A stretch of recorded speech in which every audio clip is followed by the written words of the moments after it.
आगे बढ़ते हैं, आपको बताते हैं हमारे डिप्टी एडिटर शिवेंद्र सिंह परमार की रिपोर्ट। राजस्थान रोडवेज की बोर्ड बैठक में कई बड़े फैसले हुए। अनुकंपा नियुक्ति में एटीआई के पद को किया गया है समाप्त। अब अनुकंपा नियुक्ति के जरिए नहीं हो सकेगी एटीआई में नियुक्ति। कर्मचारियों के हित के लिए रोडवेज प्रबंधन का ये बड़ा फैसला इस बैठक के दरमियान हुआ। ऐसे में कर्मचारियों की बढ़ाई गई है ग्रेच्युटी। अब 20 लाख से बढ़ाकर 25 लाख की सीमा इसकी की गई है और साथ ही साथ 1 जनवरी 2024 से मिलेगी बढ़ी हुई ग्रेच्युटी की लाभ भी। डिप्टी एडिटर शिवेंद्र सिंह परमार की रिपोर्ट। राजस्थान रोडवेज की बोर्ड बैठक हुई और बोर्ड बैठक के दौरान कई बड़े फैसले लिए गए। खासतौर पर सबसे बड़े फैसले के तौर पर अनुकंपा नियुक्ति में एटीआई के पद को समाप्त किया गया है, यानी कि अब अनुकंपा नियुक्ति के जरिए एटीआई की नियुक्ति नहीं हो पाएगी। कर्मचारियों के हितों को ध्यान में रखते हुए इस बैठक के दौरान रोडवेज प्रबंधन ने बड़े फैसले लिए हैं। साथ ही साथ कर्मचारियों के लिए ग्रेच्युटी की सीमा को 20 लाख से बढ़ाकर 25 लाख किया गया है, जिसका जो लाभ है वो 1 जनवरी 2024 से बढ़ी हुई ग्रेच्युटी यानी कि 25 लाख रुपए की ग्रेच्युटी का लाभ इसमें मिल पाएगा।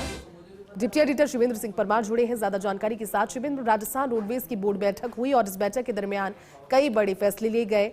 कर्मचारियों के हितों को देखते हुए क्या इन फैसलों को लेकर की जानकारी शिवेंद्र?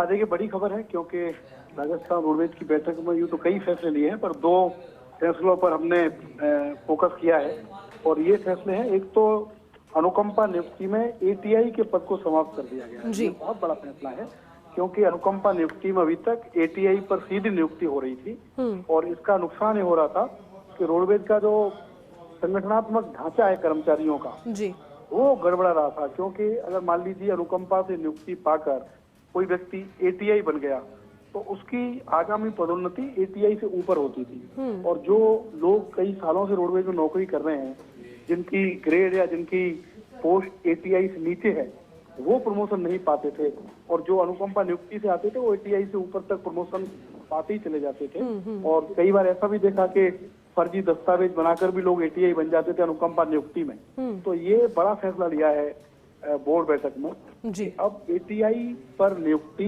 अनुकंपा नियुक्ति में नहीं होगी। एटीआई के पद को अनुकंपा नियुक्ति के जरिए जो भरे जाने का विकल्प था उसको राजस्थान रोडवेज ने खत्म कर दिया है आज की बोर्ड बैठक में। दूसरा जो फैसला है वो बहुत बड़ा फैसला है क्योंकि बीते कई दिनों से राजस्थान रोडवेज में नेगेटिव चीजें खबरों में आती रही है कि कभी समय पर वेतन नहीं मिलता, कभी समय पर भुगतान नहीं होता, पेंशन नहीं मिलती। लेकिन रोडवेज के जो एमडी है पुरुषोत्तम शर्मा, उन्होंने जब से रोडवेज की कमान संभाली है तब से राजस्थान रोडवेज की स्थिति अच्छी हुई है और संचालन में राजस्थान रोडवेज मुनाफे में है। ऑपरेशन में ये बहुत बड़ी उपलब्धि है राजस्थान रोडवेज की। इसके अलावा रोडवेज की बसों में वापस लोगों का विश्वास बढ़ा है। तो उस अच्छी स्थिति को देखते हुए बोर्ड बैठक में ये फैसला लिया गया है कि जो कर्मचारी राजस्थान रोडवेज के उनकी ग्रेच्युटी बढ़ा दी गई है। लंबे समय से इसको लेकर मांग की जा रही थी, उम्मीद छोड़ चुके थे कर्मचारी क्योंकि राजस्थान रोडवेज की हालत ही अच्छी नहीं है। वेतन के लाले इसमें रहते थे राजस्थान रोडवेज में, लेकिन अब ये फैसला लिया गया है कि ग्रेच्युटी बढ़ा दी गई है। 20 लाख से बढ़ाकर 25 लाख रुपए राजस्थान रोडवेज के कार्मिकों की ग्रेच्युटी होगी। एक बड़ा रिलीफ है और 1 जनवरी 2024 से जो बढ़ी हुई ग्रेच्युटी है इसका लाभ मिलेगा। तो दोनों जो फैसले आज की बोर्ड बैठक में लिए गए हैं, जैसी ये राजस्थान रोडवेज के कार्मिकों के भले के लिए लिए गए हैं और जब आपके कर्मचारी अच्छे माहौल में काम करते हैं, जब उनकी डिमांड्स पूरी होती हैं तो फिर ये भी तय है कि वो और बेहतर से काम कर पाते हैं और उसका लाभ रोडवेज की बसों को भी मिलेगा, रोडवेज के ढांचे को भी मिलेगा और यात्रियों को भी। बिल्कुल, आपने ठीक कहा शिवेंद्र, बहुत बहुत शुक्रिया इस पूरी जानकारी के लिए भी।